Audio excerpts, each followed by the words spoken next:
Good morning. My name is Karen Stumpf. I'm one of the school counselors here at Phillipsburg Elementary School.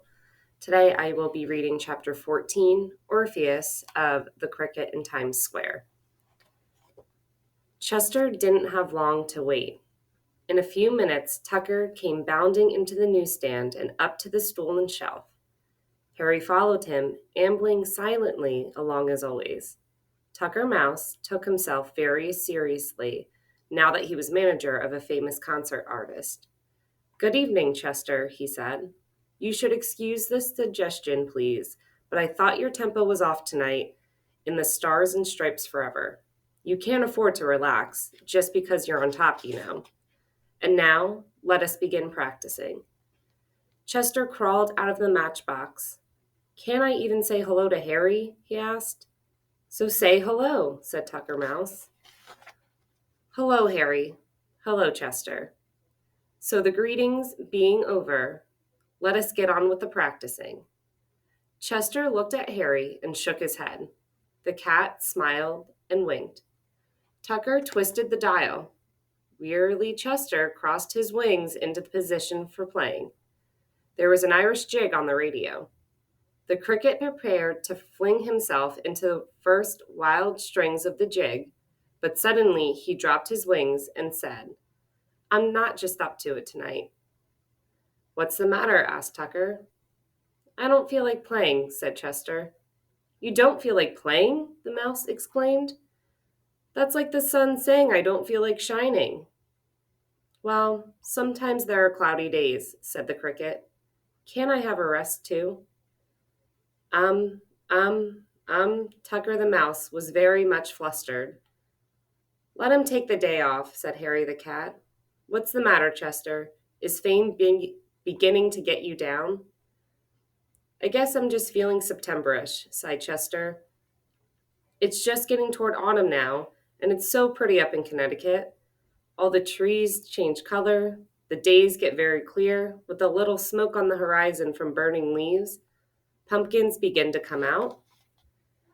"We can go up to Central Park," said Tucker. "The trees change the colors there, too."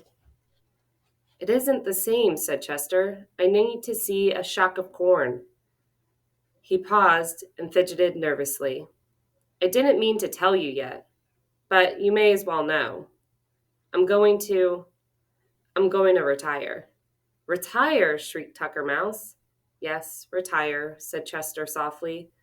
"I love New York, and I love to have all those people listen to me, but I love Connecticut more, and I'm going home."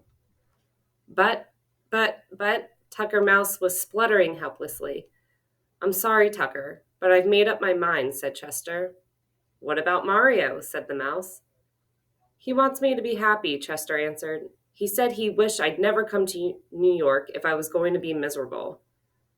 "But all the human beings," Tucker waved his front legs, "all the suffering thousands your playing gives pleasure to. What about them?" "My playing gives pleasure to a lot of people in Connecticut, too," said Chester. "Who?" said Tucker Mouse scornfully. "Oh, woodchucks and pheasants and ducks and rabbits and everybody else who lives in the meadow or the brook. I had a bullfrog tell me once that he enjoyed my music more than anything else, except the sound of rain on the pond where he lived. And another time a fox was chasing a rabbit around my stump, and they both stopped to listen to what I was playing." "What happened?" said Tucker. "The rabbit made it to his hole," said Chester. "I began the fox's favorite song just as he was about to chase him again, and he stayed to listen. Now, I couldn't do that for any human being in the subway station." "I wouldn't be so sure," said Tucker Mouse. He turned to the cat. "Harry, say something. Make him stay." "Yes, Harry," said Chester. "What's your opinion?" Harry Cat sat perfectly still a moment. His whiskers were wiggling, which was a sign that he was thinking very hard. "My opinion," he finally said, "is that it's Chester's life and he should do what he wants. What good is it to be famous if it only makes you unhappy? Other people have retired at the peak of their careers. In all honesty, however, I must add that I will be dreadfully sorry to see him go." Tucker Mouse scratched his left ear. always a good sign. Something about that phrase, peak of their careers, struck his imagination. There would be a lot of glory, I suppose, he said. Giving everything up, just when he's on top. What a gesture. The idea took hold of his tiny mouse's mind. I can see it all now, at the summit of his success. That's the same peak of his career, isn't it? Just the same, said Harry Cat, grinning at Chester. At the summit of his success, he vanishes? Tucker raced back and forth on the shelf. The papers will go wild. Where is he? Where did he go? Nobody knows. He leaves behind only a beautiful memory. How touching, how lovely, his voice cracked.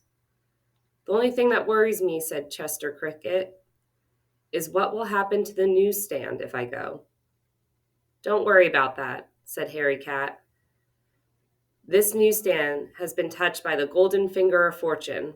They'll probably make a national park out of it. Do you really think so? Said Chester.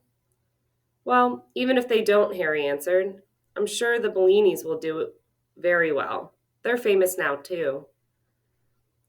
So when do you plan to make it final? Asked Tucker. Chester thought a moment.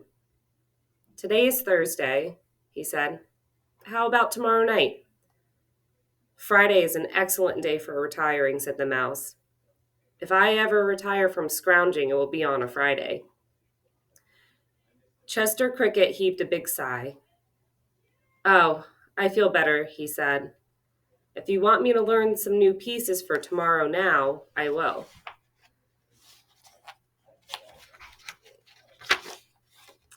Why bother, said Harry Cat. Tonight's your last full night in New York. You may as well enjoy yourself. Come to the drain pipe, said Tucker Mouse. We'll have a party in honor of your retirement. I have plenty of food and no matches to burn the place up. So the three friends hopped, scuttled, and padded across to Tucker's home, where a fine farewell feast was held, and it was thoroughly enjoyed by all. The next day, at 6:05, Chester was about to begin the last public piece he would ever play in New York City. It was Friday night, the busiest time of all. Besides the commuters coming home from work, the station was swarming with men and women who were leaving the city for the weekend, on their way to Grand Central Station. But they all stopped to listen to Chester. There were so many people crowded around the newsstand that the police had to keep the aisles to and from the subway trains open with ropes. The Cricket had just finished his most beautiful concert. For his final encore, he wanted to play the sextet from an opera called Lucia di Lammermoor. It had been written for 6 people, but even though he was very talented, Chester could only do one part. So he took the tenor's music because it carried the main theme most of the time. They didn't know it, but Chester was playing the sextet in honor of the whole Bellini family. It was Papa's favorite of favorites, and Mario and Mama loved it too. Chester wanted them to always remember him playing this piece. As he struck up the first notes, a sigh of pleasure came from Papa Bellini, and he settled back on the stool with his eyes closed. Mama leaned against the sign of the newsstand, resting her head on one hand. At the sound of the familiar strains, without her meaning to, a smile spread over her face. Mario was bending over the cricket cage, fascinated by the way Chester moved his wings when he played. And he was awfully proud that it was his pet that everyone was listening to. Over in the drainpipe opening, Tucker and Harry were sitting side by side. The animals were the only ones who knew when it was his farewell performance, and it made them feel solemn and a little sad. But the music was so sweet that they couldn't help but be happy too. It's the sextet from Lucia the Murmurer, announced Tucker Mouse, who had become quite an expert on all things musical during the past week. Too bad there aren't 5 other crickets like Chester, whispered Harry Cat. They could do the whole thing. Then they too were silent, and for as long as the music lasted, no one moved a hair or a whisker. Chester's playing filled the station. Like ripples around a stone dropped into still water, the circles of silence spread out from the newsstand. And as the people listened, a change came over their faces. Eyes that looked worried grew soft and peaceful. Tongues left off chattering, and ears full of the city's rustling were rested by the cricket's melody. The men at the other newsstands heard Chester and stopped shouting for people to buy their newspapers and magazines. Mickey, the counterman, heard him and left off making a Coca-Cola. 3 girls came to the door of the Lofts candy store. Passengers coming up from the lower level paused before asking the policeman for directions. No one dared break the hush that had taken hold of the station. Above the cricket cage, through a gate in the sidewalk, the chirping rose up to the street. A man who was walking down Broadway stopped and listened. Then someone else did. In a minute, a knot of people was staring at the grate. What is it? An accident? What's happening? Whispers passed back and forth in the crowd. But as soon as there was a moment of silence, everyone could hear the music.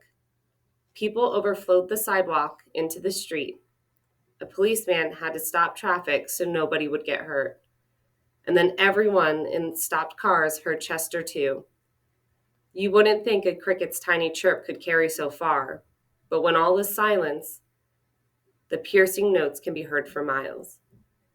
Traffic came to a standstill. The buses, the cars, men and women walking, everything stopped. And that was the strangest of all. No one minded. Just this once, in the very heart of the busiest of cities, everyone was perfectly content not to move and to hardly breathe. And for those few minutes, while the song lasted, Times Square was as still as a meadow at evening, with the sun streaming on the people there and the wind moving around them as if they were only tall blades of grass.